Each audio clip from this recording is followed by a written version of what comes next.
Rico y el mundo. Soy Carmen Enit Acevedo y estamos en Bonita Radio. ¿En qué palo es noticia? 5:01 de la tarde de hoy, 12 de enero del 2021. Voy a saludar primero porque empiezo con lo que vamos a discutir y se me olvida saludarlos. Rosana Peralta Alemán, saludos bonitos. Saludos a ti. Damaris Echevarría también está por ahí. José Pepe Mercado. María Adorno, Conérico, presente, ya compartido. Muchas gracias. Compartan. Lourdes Ríos también está por ahí. Mac Scott. Está todo Borinquen. Además de la diáspora que siempre está con nosotros. Agradecida de que siempre estén por ahí. ¿Y qué es lo que hay hoy? ¿En qué palo es noticia a esta hora? Además del debido seguimiento de lo que está pasando con la investigación por el asesinato de 3 policías ayer. Vamos a hablar de cómo en Puerto Rico se reciclan esas personas que han sido políticos y finalmente llegan a la legislatura de Puerto Rico.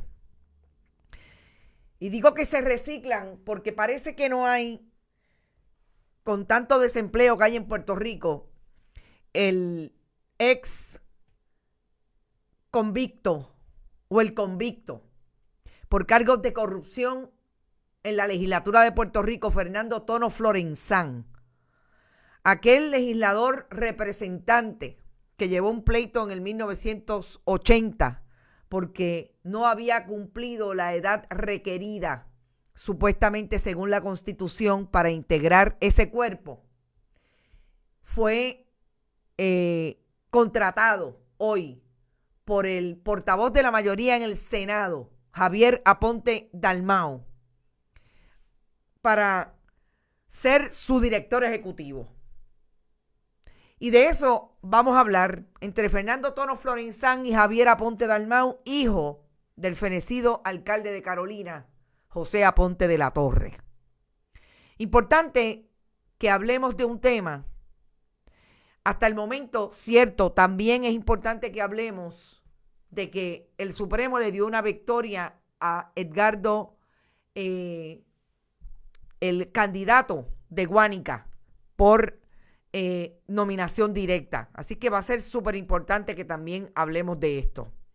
Vamos a hablar de, además, de lo importante que es que Fernando Tono Florenzán quiera volver a la legislatura, y hasta el momento sé que hay una reunión allí en la legislatura de Puerto Rico porque Javier Aponte Dalmau insiste y José Luis Dalmau aparentemente, que yo no sé cómo no sabía, si es que no sabía, no he podido hablar con él ni con sus representantes de comunicación y prensa porque estoy esperando que me contesten para que hablemos del asunto, pero importante que lo que está planteando en este momento se está planteando en la legislatura es que no se le dé paso a ese contrato por $6,000. Vamos a abundar sobre eso. ¿Quién es Fernando Tono? ¿Quién participó en la vida pública y cómo participó en la vida pública? Porque incluso aquel juicio que lo vio el fenecido ex fiscal como abogado de defensa en aquel momento de Fernando Tono, Alcides Oquendo, fue bien interesante y tuvo muchas entradas y salidas a los tribunales. Aquí estoy ponchando desde Lakeland, Florida. Saludos, Milagros de Jesús, qué bueno que estás por ahí. Tú eres nueva, no te había visto, me alegra mucho que andes por ahí. Tumbaron la palma y quemaron la pava. Bipartidismo fue a morir a Guánica, dice Robert Baldwin.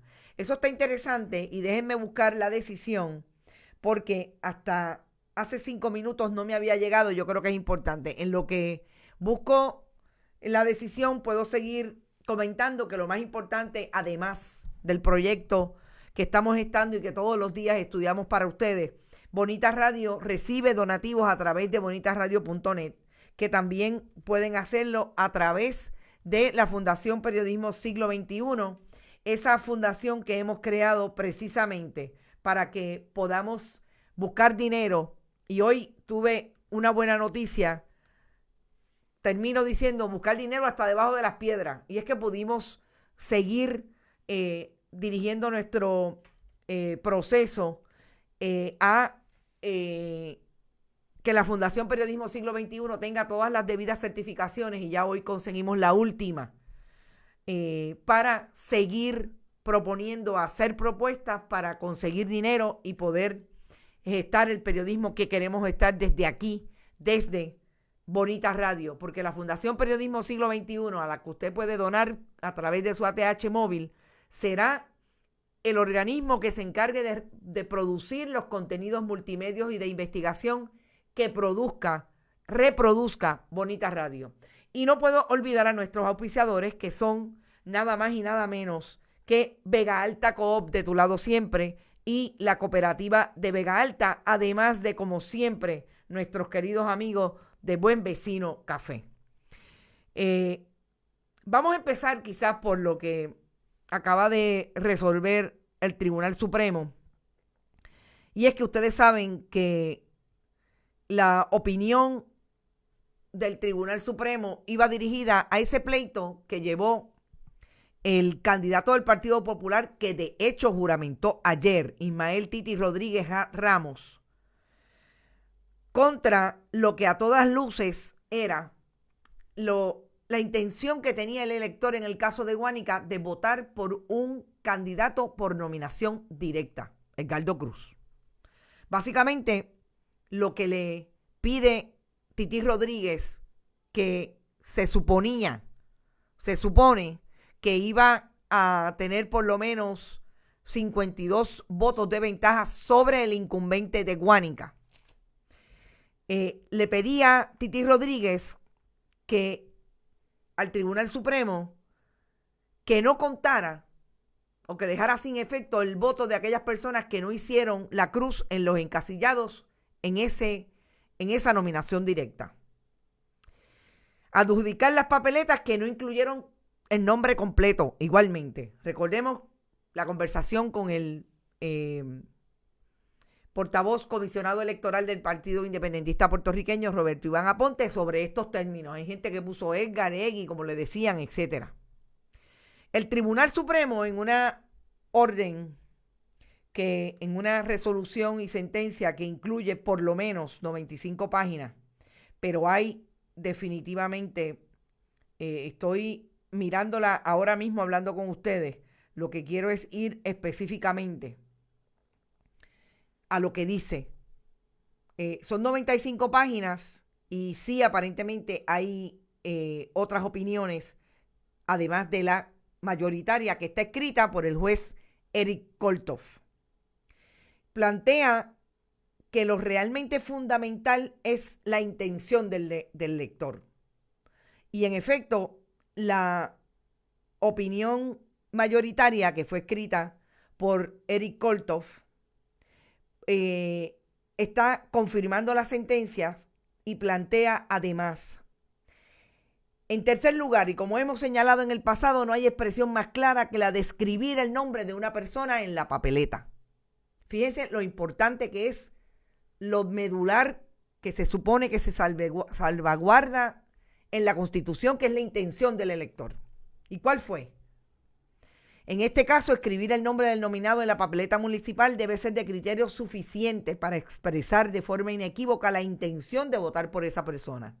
¿Cómo entonces se podría concluir que no sabemos cuál es la voluntad del elector que escribió en la papeleta para la alcaldía, en la columna de nominación directa, un nombre que razonablemente identifica a determinada persona, solo porque no puso una marca en el espacio provisto al lado de ese nombre? Importante, porque le va a la médula del asunto de la intención del elector. En fin, los casos ante nuestra consideración surge claramente de la papeleta que el elector quiso votar por nominación directa. De ninguna manera puede decirse que sustituimos el criterio del elector cuando lo que hacemos es adjudicar el voto a favor de la persona que ese elector escribió la papeleta. Prometo que me leo las disidentes. Entiendo que no hay disidentes. Estamos hablando, la opinión que antecede se hace formar parte de esta sentencia. La jueza presidenta Aronós emitió una opinión de conformidad. El juez asociado Estrella Martínez emitió una opinión de conformidad a la cual se unió la jueza asociada Pavón Charneco. Pavón Charneco no escribió, se unió a la que escribió el juez Estrella Martínez y el juez asociado Colón Pérez emitió una opinión concurrente. El juez asociado Martínez Torres emitió una opinión disidente. Interesante cómo se compuso el tribunal en esta sentencia. Solamente uno de los miembros del caucus de la mayoría ideológica del Partido Nuevo Progresista, el juez Martínez, votó en contra. Todos los demás emitieron opiniones en conformidad y concurrieron en el caso de Colón. Importante para la democracia, sobre todo en un año de elecciones, que lo hemos visto todo, hasta maletines volando en el proceso electoral desde la consecución, operación de las primarias y secundarias hasta las elecciones generales, que al día de hoy todavía hay asuntos que se vienen cuestionando. Rosado Colomer tiene los días contados. ¡Ja! Del corazón del rollo, dice Sandra García. Saludos, Yanni Moreno. Sé que me enviaste algo y agradecida siempre porque ustedes son mis mejores asistentes de producción. El día que lo tenga le voy a decir, siempre consulta con los internautas porque ellos también tienen y fueron mis primeros asistentes de producción. Yo creo que es importante, como Sandra García habría dicho, triunfó la democracia, triunfó Edgardo Cruz en Guánica, y me parece que esta es una de las primeras lecciones que a nivel municipal se le dio a los alcaldes en estas elecciones. Mucho juicio y mucho ojo. Este es un candidato a todas luces ideológicamente afiliado al Partido Nuevo Progresista. Se fue hacia el Proyecto Dignidad y no lo quisieron supuestamente porque no sabían si era gay o no. Ahí está. La intención del elector de Guánica, el que se fue casa por casa. Y vamos a buscar la foto porque siempre me parece que es importante esta foto de Edgardo Cruz. El que se fue casa por casa, el que hizo su campaña a pie, gestó un momento histórico. Llegó a ser o va a llegar a ser el alcalde de Guánica por nominación directa. Sin mayores campañas que ustedes saben que es la foto que quiero buscar y ojalá que la encuentre rápido. Sin mayores campañas que un pegadizo que hablaba de su nombre y escríbelo por nominación directa. Edgardo Pérez. Ahí estaba. Y no la encuentro ahora en el asunto, pero bueno, es que estamos aquí tratando de hacer un programa bastante completo porque tenemos mucho de qué hablar. Pero bueno, ese fue Edgardo Cruz. Yo la voy a buscar por otra manera y sigo hablando con ustedes. Yo creo, gente, que lo que sigue pasando y es parte de lo que al parecer no han entendido todavía. Y del otro caso que vamos a hablar me parece que es un caso, es más, voy a usar otra. Voy a usar otra porque aquí se ve realmente quién es Edgardo Cruz y podríamos también hacer una analogía y un análisis de lo que venimos hablando, de lo que es el fundamentalismo religioso y de qué manera, independientemente de que lo sea, este joven hizo su trabajo y el pueblo de Guánica votó mayoritariamente a favor de él. Este es Edgardo Cruz. Por nominación directa, fíjense que habla de por qué es tu absoluto derecho dado por Dios y por ley de votar por quien tú quieras. Qué interesante cómo se apegó a su discurso. De hecho, siempre, por eso es que se une al Proyecto Dignidad, siempre se habló que es una de esas personas que está muy apegado a el fundamentalismo religioso que propone el Proyecto Dignidad. Así que creo que es una victoria y gracias por recordármelo porque tenía pendiente ver si me había llegado esa sentencia y en efecto llegó. El derrotado de Charlie Delgado, del derrotado de Charlie Delgado Altieri, no sé de qué hablan. Vamos a ver, felicidades a don Edgardo, alcalde electo. Está mencionando, estamos haciendo justicia, dice Milagro Fernández, Sandra García fue la que dijo, perdón, Milagros, tú estás hablando algo de, que debe estar celebrando Santos, el Negro Ortiz, a nivel de donde quiera que se encuentre, porque en efecto, Santos el Negro Ortiz fue uno de los primeros alcaldes, o si no el primero, el primer alcalde por nominación directa, cuando se desafilió en Cabo Rojo del Partido Popular Democrático. José Edil también está por ahí. Rey, por un día del Popular de Guánica, que no se vista que no va. Sí, exacto. Ayer juró. Me pareció bastante imprudente de parte de ese candidato haber jurado sabiendo que había un caso pendiente ante el Tribunal Supremo y que el Tribunal Supremo no había resuelto.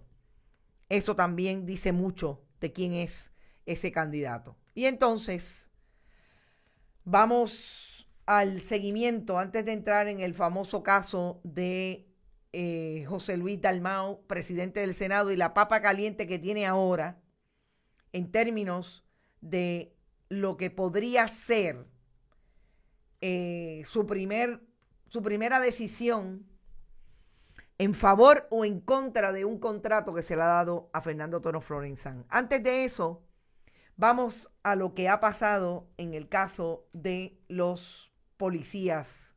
La escena de crimen constituida ayer entre el pueblo de Carolina, sector Severo Quiñones, y la Valdoriotti de Castro. Ya se culminaron las autopsias, dice María Conte Miller, que estarán disponibles los informes el próximo miércoles. Culminó las autopsias de los policías Luis Marrero Díaz, Eliezer Hernández y Luis Salamán Conde, fallecidos en el cumplimiento del deber. Todo protocolo de autopsias estará disponible para las autoridades que investigan el caso el próximo miércoles. Hay un cuarto agente que está todavía recluido en el hospital en condición estable.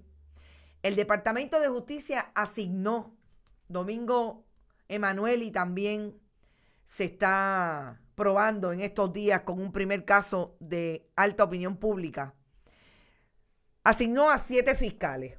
Ustedes dirán, ¿por qué 7 fiscales? Bueno, porque la escena no solamente fue amplia, sino que es una investigación que yo creo que va a tener que llegar a la médula de cómo y qué estaba haciendo este joven sospechoso hasta el momento, Carlos Coto Cruz, vecino de Caguas, en Carolina, con un rifle de asalto, en el momento en que aparentemente por allí, por el sector Severo Quiñones, más hacia la 65 de Infantería, tiene un accidente, provoca un accidente, y cuando esto ocurre entre la 65 de Infantería y la avenida Roberto Clemente, hay una llamada a la policía y la policía llega, los municipales de Carolina primero, y ahí es que surge que esta persona dispara contra los policías con los resultados que ya tenemos, y por lo menos dos de los policías estatales heridos son heridos ya en la persecución que llega hasta la Valdoriotti de Castro. Me llama la atención que Carlos Coto Cruz, el compañero Oscar Serrano, establece una historia dando cuenta de que es este joven que desde el 2015 está siendo fichado por las autoridades, entre otras las autoridades federales, por cargos relacionados a ley de armas y sustancias controladas. En el 2015 fue la Policía de Puerto Rico. Pero ya en el 2018, este joven se coge un caso federal. Y esa probatoria que tenía va y viene precisamente porque tenía serios problemas manteniendo su vida, por decir, del lado de la no violencia, y se le seguían ocupando armas de fuego y sustancias controladas, sobre todo en un evento en el lugar donde vivía, en Caguas. Lo interesante es que desde ese momento, entre el 31 de marzo y el 2015, hubo una vigilancia. El joven vivía en una casa allí alquilado entraba y salía en un Mercedes rojo y también tenía un arma de fuego todo el tiempo con él. En julio del 2018 ya estaba convicto, pero salió con una sentencia supervisada que terminaba el 5 de diciembre del 2019. Y el 5 de abril del 2019, todo esto ya federal, la probatoria, el oficial de probatoria tuvo que ir al tribunal para pedir la revocación. Y desde ese momento, las autoridades federales no sabían nada de este joven de 33 años. Y yo creo que vale la pena establecer lo que yo había dicho esta mañana. Esta mañana yo di cuenta de lo que me parecía un tracto que ponía a las autoridades federales en aprietos con una persona que era un fugitivo de esa jurisdicción y que no había pasado nada desde el momento en que había sido revocada esa probatoria. Y en efecto así fue. Y todavía me cuestiono que las autoridades federales deberían decirnos si este joven es parte de los FARC, si este joven guarda relación con esa organización, que ellos tienen desde el 2019 acusaciones, entre otras la de Isadora Nieves, que murió a manos de dos sicarios también el pasado 7 de noviembre en el 2020. Si este joven, Carlos Coto Cruz, también guarda relación con ese caso. Porque estaríamos hablando de mucha gente fugada de parte de muchos fugitivos de parte de las autoridades federales que están por ahí. Y qué mucho dicen las autoridades federales de los estatales cuando se les va uno. Esta vez el que mató 3 policías, era un fugitivo federal. ¿Cuándo terminará el abuso a la policía estatal? Un turno de 12 horas debido a que hay alrededor de 200 policías con COVID. De hecho, uno de los policías que fue asesinado ayer por este joven aparentemente, Luis Marrero Díaz, el que ven uniformado en la motora, era un policía que venía de tener COVID-19. Él y su madre.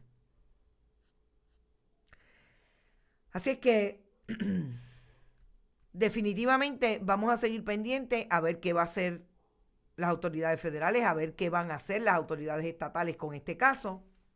Parece que todavía hay mucho que hacer en esa investigación y hoy, esta mañana, el comisionado de la Policía de Puerto Rico, el coronel Antonio López, dijo que definitivamente el momento tenía que abonar a que la ciudadanía entendiera que necesitaba unirse a esta lucha.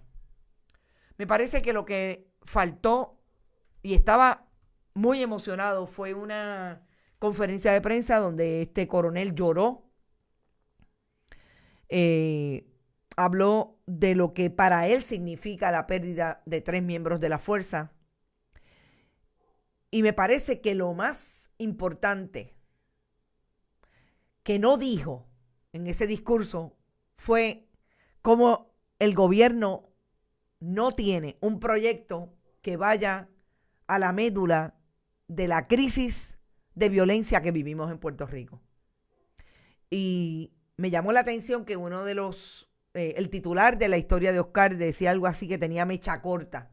Porque yo quiero que ustedes sepan que este joven, Carlos Coto Cruz, sospechoso de asesinar a estos 3 policías, le revocan además la probatoria porque le entró a tiros a una persona con quien discutió en un garaje de gasolina. Sí, así de mecha corta tenía. Así de furia, como dice una de nuestras internautas. Tenían este policía y su madre COVID, que no está pasando Puerto Rico, coño. Perdón, Mac Scott. La negligencia criminal de las autoridades le costó la vida a esos 3 policías. Estoy de acuerdo totalmente. Y que ha sido un prófugo, dice mi amigo José Ariel Nazario, de Caguas con arma automática en Carolina. ¿Se sabe? No. Eso fue lo primero que dije empezando este análisis, José Ariel. Aquí lo que hay que saber es qué hacía ese prófugo en Severo Quiñones, allí, al lado de la avenida Roberto Clemente, entre una de esas calles de Condado Moderno, de Caguas a Carolina. Es lo que hay que saber. Bueno, y entonces, la responsabilidad vicaria del Estado hacia sus constituyentes. Gracias, Richard Bonilla, por eso. La responsabilidad vicaria, yo creo que ni los mismos gobernadores y gobernadoras que han sido abogados saben ya lo que es la responsabilidad vicaria. ¿Quiénes serán sus abogados y abogadas de defensa en la federal? Lo más seguro, José Pepe, son del defensor público, porque lo vimos claramente que estos jóvenes no tenían para pagar abogados y allí funciona bastante ágil el asunto del defensor público o de un abogado designado por el tribunal, porque hay un panel que así lo provee para los indigentes. Y entonces vamos a lo que yo creo que es el tema más importante de hoy. Cuando yo era una periodista de periódico en papel, en el periódico El Nuevo Día, me topé con uno de los casos más interesantes de corrupción pública y fue el caso de Fernando Tono Florenzán. Si ustedes me preguntan que si yo me iba a imaginar que yo me iba a encontrar en algún momento con este caballero otra vez, yo les tengo que decir que no. Pero les tengo que decir que tan temprano como el domingo antes de que despidiéramos el año, tan cercano, me topé con una amiga que me comentó que veía mucho a Fernando Tono Florenzán. Y veía mucho a Fernando Tono Florenzán en Carolina. Porque Fernando Tonos, que era abogado cuando fue convicto, el primer legislador convicto por corrupción allá para el 1995.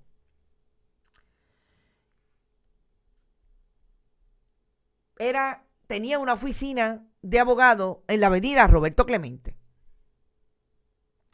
Y yo le dije, caramba, ya Fernando Tono, le estoy hablando y les voy a decir el día específicamente porque ya lo puedo decir, ese fue el último día que vi a mi padre. Estamos hablando, si 31 fue jueves, estamos hablando de el 27 de diciembre. Y yo le pregunté si Fernando Tono Florenzán había pagado la deuda que tenía con el país. Porque Fernando Tono se hizo culpable de 343 cargos relacionados con un esquema de empleado fantasma. Vamos a retrotraernos al 1995, momento en que Puerto Rico era boyante, a sabiendas, o teníamos ya la impresión de que estaban endeudando al país brutalmente, pero era una época de oro. Y Fernando Tono Florenzán era legislador, representante, y tenía un esquema de empleados fantasmas en su oficina, a la vez que tenía un esquema, otras figuras del Partido Popular que también resultaron convictas de caso, y el otrora representante Freddy Valentín del Partido Nuevo Progresista. Y yo le hablé de esa deuda, porque esa restitución llegaba a los $206,536. Le pregunté, porque qué interesante que Fernando Tonos estaba por ahí de abogado, así es que alguien le tiene que haber restituido el título, ¿verdad? Alguien le tiene que haber restituido porque entré y hay un caso del 2017 en que él comparece. Así es que el Tribunal Supremo haciendo lo suyo. Vamos a restituirle al convicto. Y finalmente me dijo, sí, ya la pagó. Ok. El 27 de diciembre y hoy, hace poco menos de una hora, me encuentro con la información de que Javier Aponte Dalmau, el hijo del fenecido alcalde de Carolina, que debe estar removiéndose en la tumba, dice que no hay ningún problema en que él le dé un contrato de $6,000 al mes a este convicto hace 25 años. Entonces, la primera pregunta que yo estoy segura que me van a hacer algunos de ustedes es si yo no creo en la rehabilitación. Claro que creo en la rehabilitación y puede ser que Fernando Tonos esté rehabilitado, yo no lo voy a dudar. Yo no lo he visto, bueno, lo vi una vez, jamás se me olvida que lo vi y no sé por qué, como que no me, ¿verdad? Como que salió corriendo, pero sí lo vi. Pero yo no dudo que él esté rehabilitado. El problema es que ¿por qué Fernando Tonos tiene que volver a la legislatura donde le faltó al pueblo de Puerto Rico, a los constituyentes que lo eligieron, estableciendo un esquema de fraude de empleado fantasma? ¿Por qué? ¿Por qué el pueblo de Puerto Rico tiene que pagarle de su chequera a Fernando Tonos $6,000 al mes para que sea director ejecutivo de una oficina legislativa del portavoz de la mayoría del Partido Popular? Porque no es que va a dirigir una oficina de base de fe, como le dio Carlos Johnny Méndez $10,000 a su amiga y pastora. No, no, no. Es que va a dirigir la oficina del portavoz. O sea que va a tener todos los accesos del mundo. Específicamente, Débora, eso es lo que va a hacer, director ejecutivo. Pero ¿qué dice Aponte Dalmau? Porque esto es lo más interesante. Aponte Dalmau dice con la boca de comer: sí, dentro de mi equipo está el ex legislador Fernando Tonos, quien me estará asesorando en el proceso legislativo. Hace 25 años que no es legislador. Salió de la legislatura de Puerto Rico porque violentó la confianza del país y cometió fraude, corrupción con empleados fantasma. Pero él dice que lo va a asesorar en el proceso legislativo. Él fue incluso convicto por un hecho muy lamentable. Pagó su pena hace muchos años y yo creo que las personas y su desempeño en la vida profesional tienen el derecho a reincorporarse y a echar hacia adelante. O sea que hace 25 años está en la inopia. El señor Fernando Tonos es una persona con vasta experiencia no solo en el área legislativa, sino en el área académica y profesional. Creo que todavía tiene mucho que aportar. Ahora mismo no ha recibido un salario, pero él ha estado trabajando bastante. Él tiene aquí un contrato de salario técnicamente full time por $6,000. Para empezar, ¿no sabe Javier Aponte Dalmau que usted no le puede dar un contrato full time a nadie en el servicio público? Porque eso podría constituir una plaza y por ahí se activan todos los remedios y todas las soluciones en términos de recursos humanos. Parece que no lo sabe Javier Aponte Dalmau.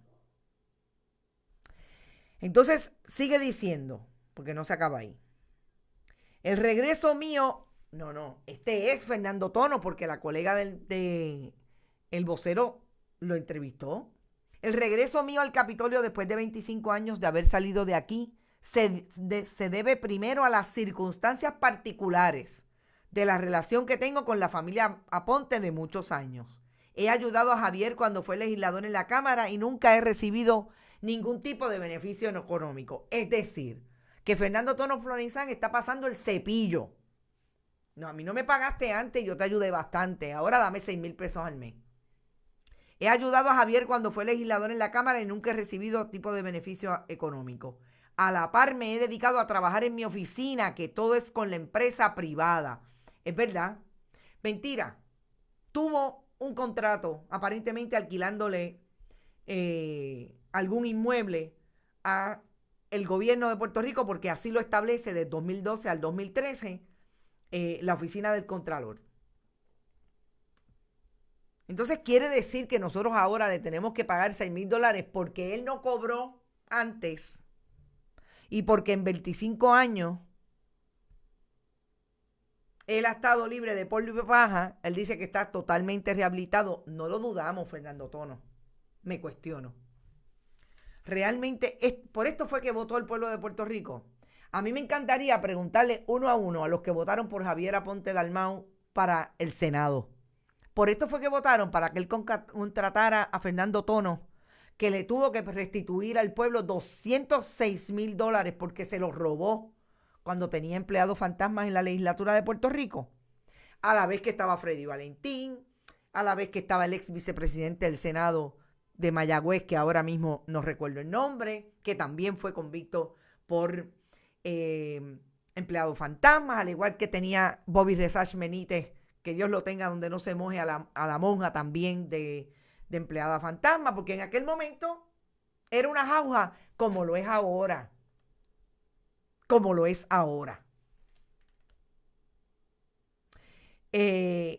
Sí, bueno, yo lo tengo firmando documentos legales. Tono estudió Derecho, se hizo abogado y hasta el momento yo lo tengo en un caso del 2017. Así que lo podemos verificar, pero lo tengo en representación de un cliente, en representación suya incluso, en ese caso del 2017. Entonces, me parece que es importante establecer que hoy, y me dicen que a esta hora hay unas reuniones importantes para ver qué va a hacer José Luis Dalmau, el presidente del Senado, que no lo han dejado sentar en la silla y ya tiene 2 o 3 tostones para freír o hacer mofongo. Sí, José Pepe, es cierto. Ese representante dijo que no tenía buena relación con su hermano. De hecho, me dicen que no se hablan. Porque el alcalde de Carolina parece que tiene serios reparos con cómo el muchacho trabaja. Sandra dice, si esa misma oportunidad se la dieran a cualquier preso que sale a la calle y le dieran oportunidad de trabajar, pero no, exactamente. Fernando Tonos, que se vaya con la Capital Sport Promotion, lucha libre, donde lleva muchos años trabajando. Cierto, es de los que tiene intervenciones en YouTube, que habla con otro y parece un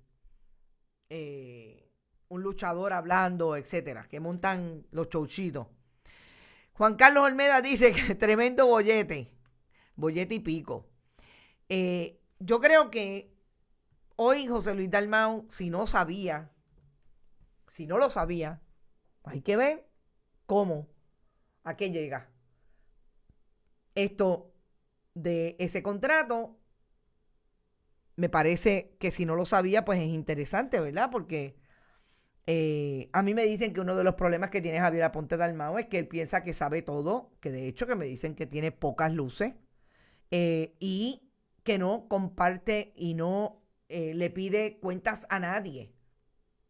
Ni siquiera al liderato del Partido Popular del área de Carolina, donde su hermano es uno de los alcaldes, de lo que va a hacer. Así que saber si José Luis Dalmau tampoco lo sabía. ¿Es posible? No lo dudo. Ñañito de Castro, Freddy Valentín, Bobby Resach, Fernando Tonos, así de sucios son, dice Mac Scott. Esos son todos los usual suspects de aquel momento. A ver la costura de José Luis Dalmau. Interesante, Richard, tienes razón. Vamos a ver qué hace. Se le debe pedir la renuncia. Bueno, pero con eso termino este tema. Ustedes saben quién le pidió la renuncia. Ves que es que este país es increíble.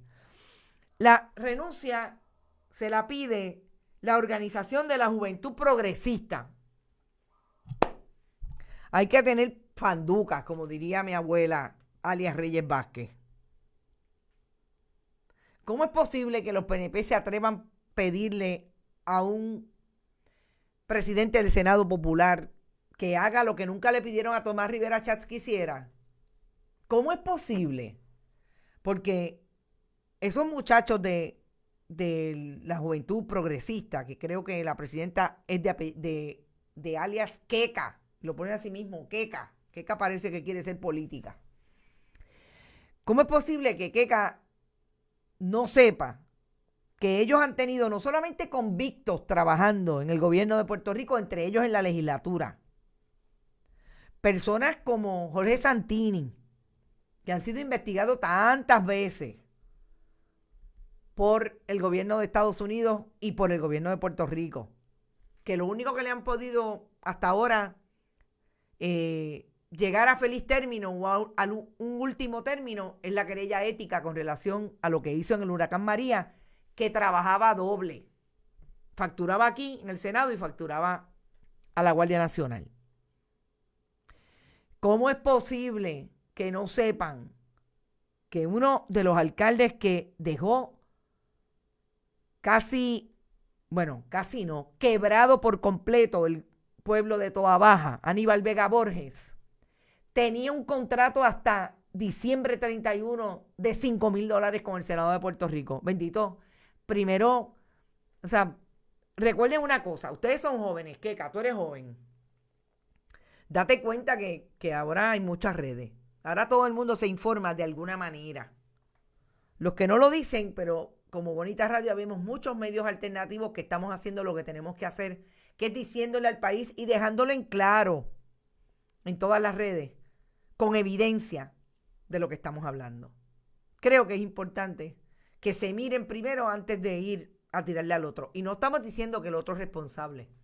No estamos diciendo eso. Vamos a ver qué hace el Partido Popular con esto, pero sobre todo, más que institucional, ¿qué hace el presidente del Senado?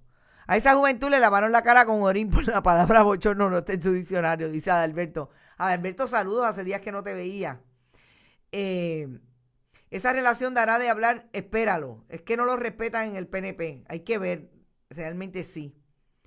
Sí, va a dar mucho que hablar. Jorge Santini y Pedro Rosselló tienen el récord mundial Guinness de estar en 2 sitios al mismo tiempo cobrando. Mag Scott. Así es. No olvidemos la pensión Cadillac de el ex gobernador Pedro Rosselló. Y ahora yo creo que tenemos que hablar de el otro tostón que tiene una funcionaria designada, en este caso al Departamento de Educación. Y estamos hablando de la expresidenta de la Asociación de Maestros, Elba Lisset Aponte Santos. Y es que hoy la Asociación de Maestros le dijo claramente al país, a través de una conferencia de prensa, que las escuelas no están listas para recibir a los estudiantes. Los líderes de la asociación reclamaron que el departamento los haga parte de la planificación para el eventual reinicio de las clases presenciales en el sistema público, para así asegurar que se siguen las medidas de salud y seguridad. La secretaria general de la Asociación de Maestros, Grichel Toledo, destacó que las clases en las escuelas públicas deberían continuar a distancia este semestre debido al alto nivel de transmisión del coronavirus en la isla. La que tienen en pantalla es la secretaria designada, Elba Lisset, que fue presidenta de la Asociación de Maestros. La vacunación para el magisterio comienza en las próximas semanas y no será hasta unos meses que Salud podrá precisar si la curva está bajando. O sea, el gobernador Pierluisi quiere que sea en febrero, en marzo, que abran las escuelas. Y ya la Asociación de Maestros, el gremio que presidía la hoy designada secretaria,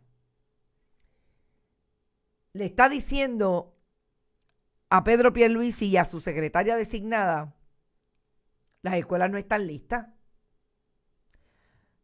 O sea, que lo que yo venía escuchando de parte de varias fuentes es cierto. Lo que hay en el Departamento de Educación con relación a la posición que asumió con el patrono, Elba Lisset Aponte Santos, es un berenjenal.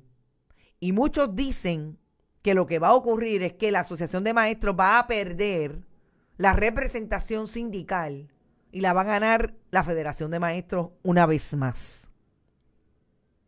Y dice José Pepe, el legado de doña Aida. Si esta es una hija putativa de doña Aida, no lo sé. No conozco a esta joven, es una mujer muy joven, que me dicen que habla y no tiene punto y coma. No la he entrevistado, vamos a ver. Veremos a Elba Ponte luchar contra los derechos de los trabajadores. Todos los sindicalistas que entran a la política se corrompen. A saber si era sindicalista. Yo honestamente nunca la vi hasta que doña Aida no salió y sabemos cómo salió doña Aida. Vean la historia. Iván, gracias por tu comentario. La isla con un día de COVID y ellos haciendo anuncios para las gradas. Exactamente. Vamos a ver qué pasa, pero este sí es un tostón para Pedro Pierluisi. Porque esa es su candidata. Yo no sé qué vaya a pasar en el Senado con esa designación. El Senado empezó a trabajar ayer y ya vemos todos los líos que por lo menos de opinión pública y allí institucionalmente tiene el presidente y otros más. No hemos hablado de que Rafael Bernabe contrató a una de las candidatas de Victoria Ciudadana para San Juan, que no logró el favor del pueblo, Rosa Seguí, que eso abre otra puerta. ¿De qué hablaban? De vieja política. ¿De qué hablaban? De que no iban a hacer lo que el país rechazó en las urnas. Estoy en un momento, no he terminado, pero mañana espero hacer un análisis de los mensajes que dieron unos y otros legisladores ayer en la sesión inaugural. Me parece bien importante porque hay posiciones bien interesantes que se asumieron allí. Y estas son, por ahora, algunas de las incongruencias de las que puedo hablar. Pero Victoria Ciudadana tiene que tener mucho cuidado.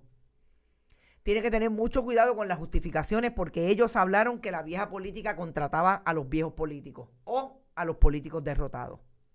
Ellos hablaron de los amigos y hermanos e hijos talentosos y del alma, que no se vayan a convertir en lo mismo. Y por ahí venimos con alguna información, incluso histórica, de lo que puede ser también las mentalidades de caudillos. Y eso ya se está viendo. Ya se está viendo y ya han ocurrido eventos que vamos a analizar con ustedes y los vamos a traer para contextualizar. Y como siempre les digo a todos los candidatos, que de hecho llamo y trato de entrevistar. Contesten.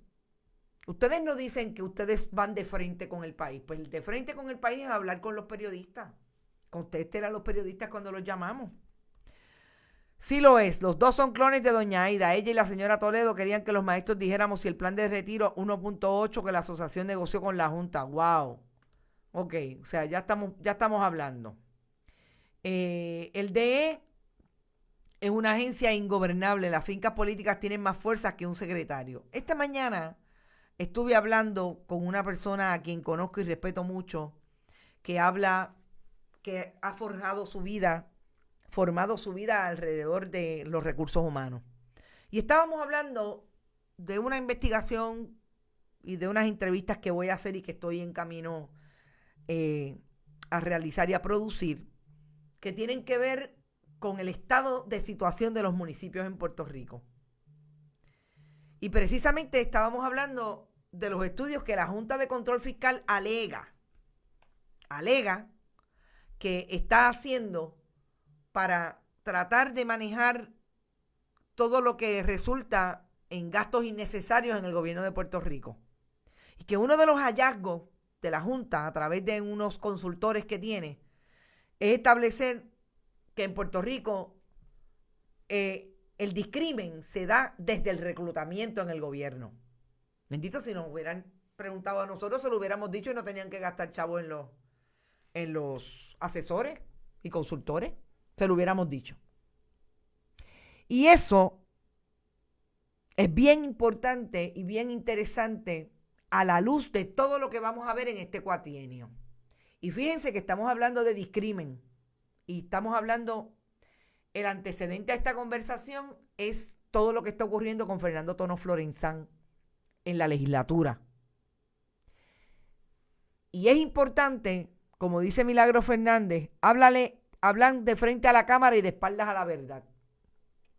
Sí, muchos de ellos. Por eso es que yo insisto que si usted quiere hacer nueva política, usted no puede ir y no puede privilegiar los medios de comunicación que usted critica, que son parte del problema de la política partidista, y no venir y no atender las comunicaciones y las peticiones de información que le hacemos medios que estamos haciendo lo que los demás no hacen, que es entrevistar y hablar con todo el mundo, pero sobre todo contextualizar. Ahora, si usted se quiere parecer a los viejos, insista en esa visión. Y yo creo que la comunicación de esta mañana no es casualidad, porque nosotros vamos a ver una Junta de Control Fiscal ahora, si se va a quedar o no se va a quedar, todo depende de qué va a hacer Biden y el gobierno Biden-Kamala Harris, o por lo menos si va a haber una disminución de esa deuda y vamos a tener menos intromisión de la Junta de Control Fiscal, si se va a enmendar la ley promesa y va a haber menos intromisión de la total que tiene hoy la Junta de Control Fiscal sobre el presupuesto de Puerto Rico.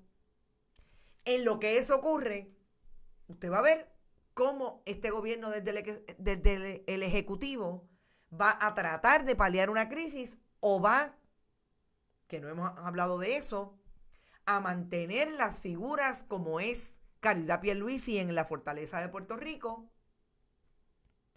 teniendo acceso a toda la información que ella y su marido, me imagino que les interesa saber de cómo se reparte el bacalao en el país. Y eso es bastante parecido a lo que hizo en un momento Pedro Rosselló González, que fue el que trajo ese concepto de que el gobierno es una finca privada de los políticos que acceden al poder. Y que había que pedirle a cada contratista unos poquitos de pesos primero era para hacer las campañas del Partido Nuevo Progresista. Después nos dimos cuenta que era para el bolsillo de cada uno de ellos también. Así las cosas, son las 5:53 de la tarde. Creo que voy a tener una conversación pronto porque me respondieron de la petición, por lo menos en la comunicación que hice con el Senado de Puerto Rico. Espero tenerla. Si la tengo, publico algo, si no mañana a las 11 de la mañana. En esto es lo último. Le doy información y hacemos el análisis. Dice Caribe Mail, la contratación de Rosa Seguí no es equivalente. Ajá, vamos a ver. No es equivalente a la contratación de fantasmas, ni comisarios de barrio, ni alcahuetes de campaña. Ella es abogada laboral. Una de las prioridades legislativas de MBC es derogar la reforma laboral y expandir los derechos laborales.